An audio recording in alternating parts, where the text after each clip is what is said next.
The Mediterranean in 1941 was a theater of endless convoys. Axis merchantmen hugging coastlines under the cover of night, hoping to reach Libya with fuel and ammunition before the British found them. Above that restless sea, the low growl of twin Bristol Hercules engines began to mean only one thing. The Beaufighter was coming. German and Italian crews called it whispering death.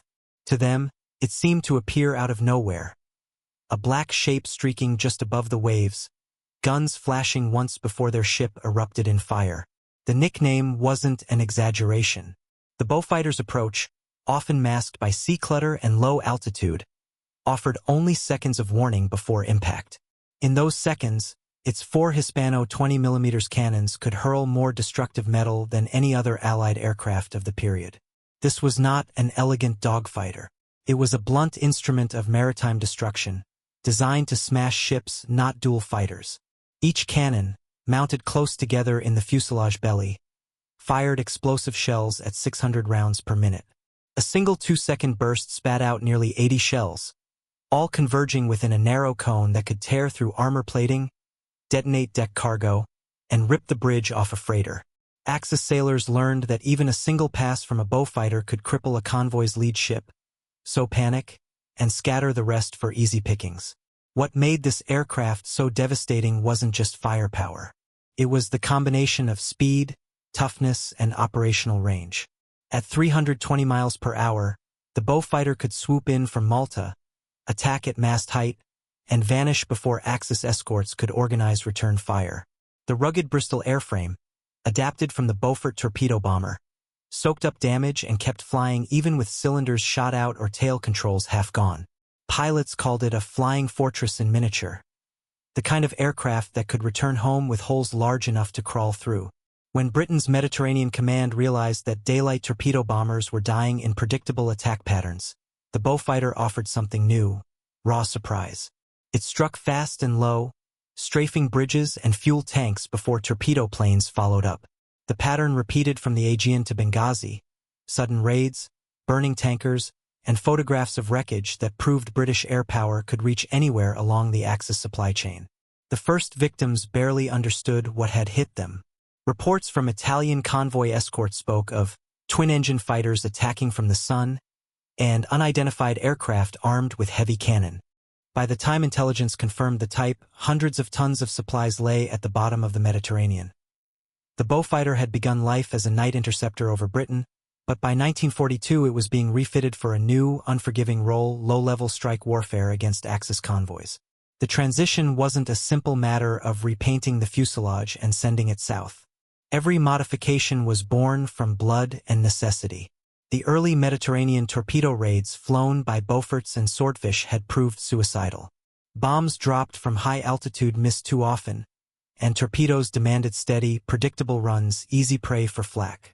What Britain needed was a gun platform that could destroy without pausing, and the Beaufighter, with its battery of 4 cannon and 6 machine guns, was already halfway there. In Malta, technicians stripped weight, added armor, and reinforced the wings for rockets and small bombs. Coastal command crews called the new configuration the Torbo, part torpedo bomber, part cannon fighter. It carried an 18-inch Mark 12 torpedo under the belly, yet could still dive to wavetop height, release at point-blank range, then roar away before escort gunners adjusted their aim. Pilots learned to throttle one engine slightly during attack runs to hold level flight just meters above the waves, trusting in instinct and peripheral vision to avoid the sea's reflection. The combination of radar and long-range endurance made the Beaufighter particularly deadly at dusk. Operating from airfields like Lucca in Malta and later from Libya itself, squadrons such as No. 272 and No. 252 developed a rhythm of night patrols, guided by coastal radar stations that tracked Axis shipping from Taranto to Tripoli. Once visual contact was made, Beaufighters flew in staggered formations, the lead pair strafing the escorts to suppress flak, the rear pairs firing rockets or torpedoes at the merchants. In practice, each attack lasted barely 90 seconds. Yet the aftermath could cripple an entire supply line. Axis commanders quickly realized that conventional convoy tactics no longer worked. Flak concentrations made little difference when the attackers came from 50 feet above the sea. Smoke screens failed to hide the wakes of fleeing ships visible to radar-guided pilots. The only protection left was to sail by night or hug the coastline, where terrain sometimes confused British radar. But even that bought little time. By late 1942, RAF intelligence reported that Beaufighter units were destroying nearly half of all Axis shipping attempting to reach North Africa. The aircraft's sound, the distinctive low rumble of Hercules engines, became infamous among Italian sailors. Survivors often claimed they heard the engines moments before impact but saw nothing until tracer fire tore across the deck. For Axis supply convoys, the Mediterranean had become a gauntlet, and the Beaufighter was its executioner. By early 1943, the British strategy in the Mediterranean had shifted from mere harassment to strangulation. Rommel's Africa Corps depended on a thin, perilous lifeline across the sea. Fuel, ammunition, spare parts, all had to run the gauntlet between Italy and North Africa. The Beaufighter squadrons became the knife poised to cut that artery clean through. Operating from newly captured airfields in Cyrenaica and Malta, strike wings like No. 39 and No. 47 evolved a choreography of destruction. The approach began far out at sea, at altitudes so low that sea spray streaked the cockpit glass. The aircraft flew in pairs, outriders strafing escorts to draw fire, while strikers lined up torpedo or rocket runs. Overhead, Spitfires or Kittyhawks provided top cover, though more often than not the Beaufighters relied on their own speed and armor to survive. The coordination was exacting. Wing leaders timed their attacks to coincide with the setting sun, when glare off the sea blinded gunners. Radar-guided vectors from ground control or shipborne observers brought them to within a few miles of the convoy, and from there it became a contest of nerve. Pilots described watching tracer rounds climb up toward them like fiery ladders as they charged straight into the gun line. At mast height, they opened fire. For cannon and 6 machine guns unleashing a continuous roar that shredded bridges, tore apart gun crews, and silenced the decks before torpedoes were even released. The results were catastrophic for the Axis. In March 1943 alone, RAF and RAF Beaufighters accounted for dozens of ships sunk or disabled off Tunisia and Sicily. Their attacks forced convoys to reroute or sail under heavy escort, draining Axis naval resources already stretched by U-boat losses in the Atlantic. When one Beaufighter strike wing hit the convoy T-18 near Cap Bon, eyewitnesses described ships bursting into flames from bow to stern within seconds, their decks awash with burning fuel as crews abandoned ship. It wasn't only the tonnage destroyed that mattered, it was the predictability broken. Axis captains could no longer rely on routine or timetable. Every dawn and dusk carried the possibility of a sudden storm of cannon fire out of the horizon. Supplies that did reach Africa often arrived days late and half empty, their decks scorched, their crews exhausted. By the time of the Allied invasion of Sicily, the logistical paralysis in Axis North Africa was nearly complete. Historians later credited the Beaufighter wings with being as decisive as any naval blockade in starving Rommel's forces into retreat. And as the war front moved north, the Beaufighters followed, evolving again, this time for the deadly hunt along the coasts of Italy and the Aegean. When Axis forces retreated from North Africa, the Mediterranean War didn't end, it scattered.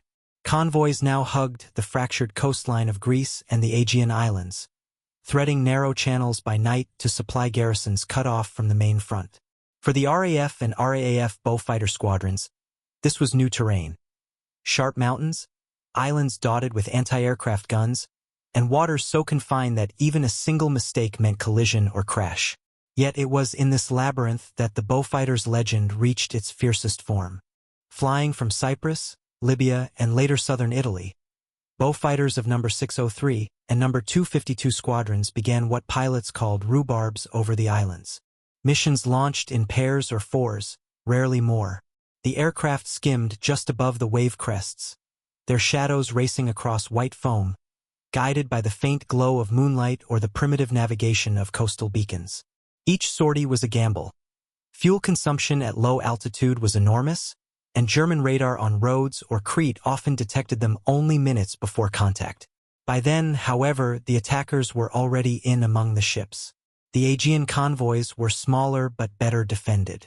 German flak ships bristled with 20mm and 37mm guns, and yet they were no match for concentrated cannon fire. One pilot from No. 47 Squadron recorded that in a single pass his four 20mm Hispanos cut through a flak ship from bridge to stern, and it simply stopped firing. The Beaufighter's heavy shells detonated fuel drums and ammunition crates alike, turning the tight harbors of Patmos and Kos into scenes of boiling smoke and shrapnel. By late 1943, rocket armament added another layer of terror. 8 60-pound projectiles slung beneath the wings gave the Beaufighter an opening strike powerful enough to sink a destroyer outright. Pilots often fired rockets first to break defensive fire, then closed in with cannons to finish the kill. German commanders complained that anti-aircraft gunners were unable to maintain morale once a Beaufighter attack began. The sudden hiss of rockets and the thunder of 4 cannons proved enough to scatter crews before the first explosion. Perhaps the most defining feature of these raids was precision. Unlike high-altitude bombing, the Beaufighter strikes were surgical. They targeted bridges, fuel depots, radar stations, any asset that sustained German presence in the eastern Mediterranean. Their success prompted the Luftwaffe to divert valuable fighter units from Italy, but few wanted to face an aircraft that could outdive, outclimb, and outgun them in equal measure. By the time Allied armies pushed into Italy, the Beaufighter wings had cleared the Aegean lanes of usable Axis shipping. The remnants of German convoys abandoned daylight altogether, running only under storm or new moon, conditions that barely slowed their pursuers. For the RAF, mastery of the sea lanes was no longer a naval privilege. It had become the domain of aircraft. At BY 1944, the Beaufighter's reputation had spread far beyond the Mediterranean. Australia's Royal Air Force had taken delivery of squadrons for operations in the Southwest Pacific, adapting the same brutal tactics that had shattered Axis convoys in Europe. Against Japan's island supply routes, the Beaufighter would once again prove that concentrated cannon fire could achieve what entire bomber fleets could not: precise, repeatable annihilation. In the humid air of New Guinea and the Solomon Islands, ground crews modified the aircraft to withstand tropical corrosion and heat. The Hercules engines thrived in dense air, giving the Bows, as crews affectionately called them, unmatched acceleration at low altitude. The Pacific version carried rockets and torpedoes, sometimes in the same sortie, and its missions mirrored the Mediterranean strikes almost exactly. Fly low, hit fast, and vanish behind the jungle canopy before return fire could find its mark. The Battle of the Bismarck Sea in March 1943 became the ultimate showcase of this doctrine. 8 Japanese transports and 8 destroyer escorts, carrying 7,000 troops to reinforce La, steamed confidently through the Bismarck Sea. Over 2 days of relentless air attack, Allied aircraft obliterated the convoy. Beaufighters from No. 30 and No. 31 squadrons opened each assault, roaring in at deck height to rake ships with cannon and machine gun fire. Their role was suppression, breaking up formations, killing gunners, and setting decks ablaze before the bombers and Beaufort torpedo planes arrived. Eyewitnesses described the scene as a sea of flame and splinters. Japanese anti-aircraft gunners, caught off guard by the Beaufighter's strafing runs, either fled below deck or were cut down where they stood. Within hours, the convoy ceased to exist. Only 1 transport and 2 destroyers managed to limp away, later to be hunted down by Allied submarines. It was the most complete destruction of an enemy convoy in the Pacific War, and it validated the Beaufighter's design philosophy on a global stage. In later months, Australian Beaufighters became the scourge of Japanese barge traffic along the coasts of Borneo and the Philippines.